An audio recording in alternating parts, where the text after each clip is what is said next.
Hello and welcome दोस्तों, स्वागत है आपका हमारे यूट्यूब चैनल में। दोस्तों आज की इस वीडियो में हम बात करने वाले हैं बीए फर्स्ट ईयर के फर्स्ट पेपर के एक इम्पॉर्टेंट पोयम द डैफोडिल्स के बारे में, जिसको विलियम वर्ड्सवर्थ ने लिखा है। तो आज की इस वीडियो में हम देखेंगे full poem stanza wise explanation, यानी कि एक एक स्टैंजा का हम लोग बारी बारी से लाइन बाय लाइन एक्सप्लेनेशन देखेंगे। तो चलिए वीडियो शुरू करते हैं और देखते हैं अपना पहला स्टैंजा। तो दोस्तों आ चुके हैं हम पहले स्टैंजा की तरफ, जहाँ की लाइनें कुछ इस प्रकार से शुरू होती हैं। I wonders lonely as a cloud the floats on high over vales and hills when all at once I saw a crowd a host of golden daffodils beside the lake beneath the trees fluttering and dancing in the breeze. यहाँ पे poet कह रहा है कि I wonder lonely as a cloud, मैं भटक रहा था किस तरह से बादलों की तरह से अकेले, यानी कि आई वंडर लोनली, यानी कि मैं अकेला भटक रहा था जैसे कि बादल भटकते हैं।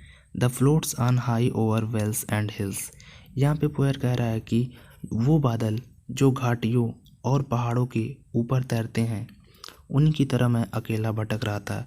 यहाँ पे हिल्स मतलब पहाड़ियाँ और वेल्स मतलब घाटियाँ होती हैं, और ऊंची यानी कि ऊंचा, हाई मतलब ऊंचा, यहाँ पे हाई शब्द दिया गया है, ये ऊंचे के लिए प्रयोग हो रहा है। When all at once I saw a crowd, तभी मैं एक भीड़ देखा, यानी कि एक झुंड देखा। अ होस्ट ऑफ गोल्डन डैफोडिल्स, एक झुंड जो कि सुनहरे डैफोडिल्स का। Beside the lake beneath the tree, झील के किनारे पेड़ों के नीचे। यहाँ पे बिसाइड द लेक यानी कि झील के किनारे, और बीनीथ द ट्री मतलब पेड़ के नीचे।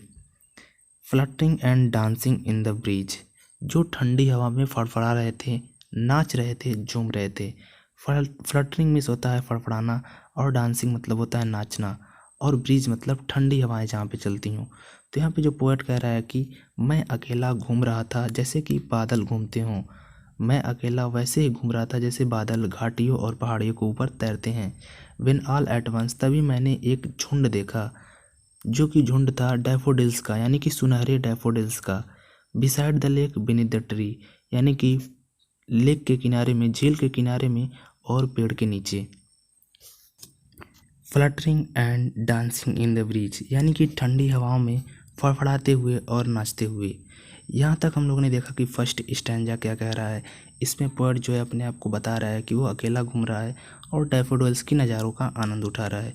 तो चलिए अब देखते हैं नेक्स्ट स्टैंजा क्या कह रहा है। तो आ चुके हैं हम नेक्स्ट स्टैंजा की तरफ। यहाँ पे हम लोग पहले लाइन पढ़ते हैं और देखते हैं कि यहाँ पे पोएट वो क्या कह रहा है।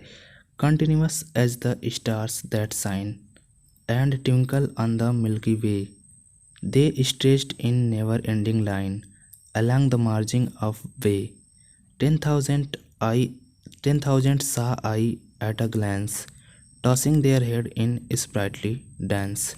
यहाँ पे पोएट कह रहा है कि continuous as the star that shine, यानी कि वे लगातार ऐसे चमक रहे हैं जैसे कि सितारे चमकते हों रात में। And twinkle on the milky way, और इस तरह से भी चमक रहे हैं जैसे कि आकाश गंगा में तारे टिमटिमाते हैं।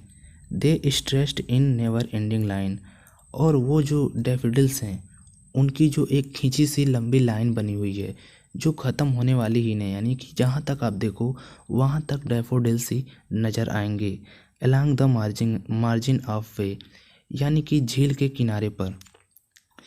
10,000 सा आई एट अ ग्लैंस, यानी कि यहाँ पे पोएट वो कह रहा है कि कवि कह रहा है कि एक ही झलक में उसने 10,000 डैफोडिल्स देखे।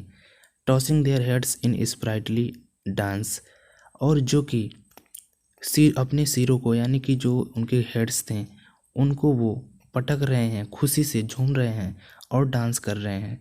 तो यहाँ पे हम लोगों ने देखा कि कितनी अच्छी तरीके से पोएट डैफोडिल्स के बारे में बता रहा है, यानी कि उनकी विशेषताएं बता रहा है कि वो किस प्रकार से बहुत ज़्यादा दूरी में फैले हुए हैं और सितारों की तरह चमक रहे हैं, और अपने सर को पटक कर अच्छे तरीके से डांस कर रहे हैं। तो अब चलिए देखते हैं हम लोग अगला स्टैंजा। अगले स्टैंजे में हम देखेंगे कि पोएट वो क्या कह रहा है। तो आ चुके हैं हम अगले स्टैंजा की तरफ, और यहाँ पे हम पढ़ते हैं पोएट की दी हुई लाइनें।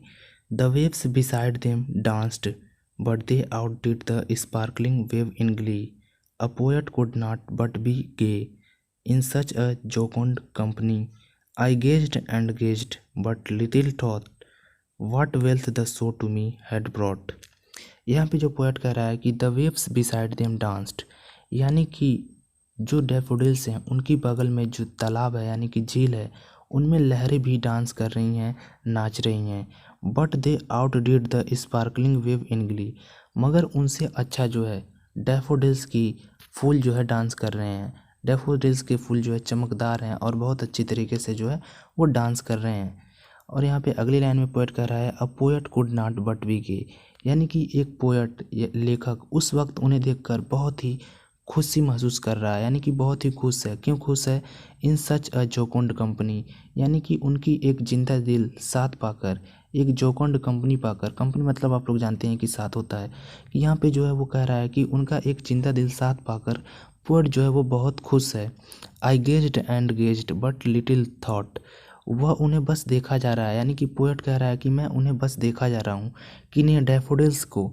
और उसके मन में एक छोटा सा विचार आता है कि what wealth the show to me had brought, यानी कि ये नज़ारा उसके लिए कितने खुशी भरा लम्हा, कितना खुशी भरा पल उसके लिए लेकर आता है। तो इन लाइनों में जो है पोएट फिर से उन डैफोडिल्स की बड़ाई करता है और कहता है कि इनसे जो है उसे कितनी ज़्यादा खुशी मिलती है। तो चलिए देखते हैं अब अगला स्टैंजा क्या कह रहा है। तो आ चुके हैं हम अगले स्टैंजा की तरफ, जो कि इस पोएम का लास्ट स्टैंजा है, यानी कि आखिरी स्टैंजा। तो चलिए इसको पढ़ते हैं और समझते हैं कि आखिरी स्टैंजा में पोएट ने जो है वो क्या कहा है।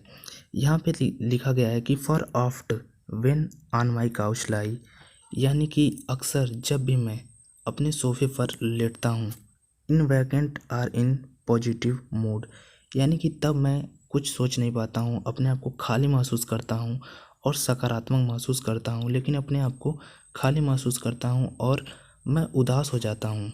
दे flash upon that inward eyes, तब ये दृश्य मेरे सामने आ जाता है।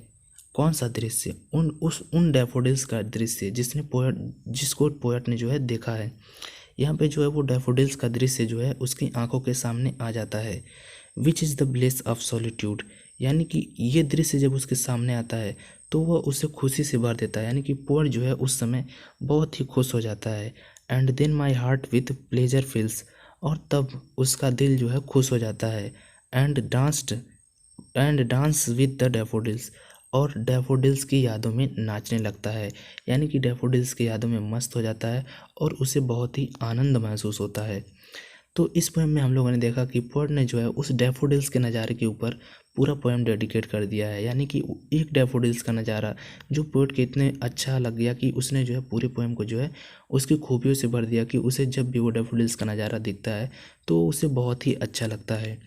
तो उम्मीद करते हैं आपको ये पोएम अच्छी तरह से समझ में आ गया होगा। मिलते हैं आपसे नेक्स्ट वीडियो में, तब तक के लिए आपका वीडियो देखने के लिए धन्यवाद।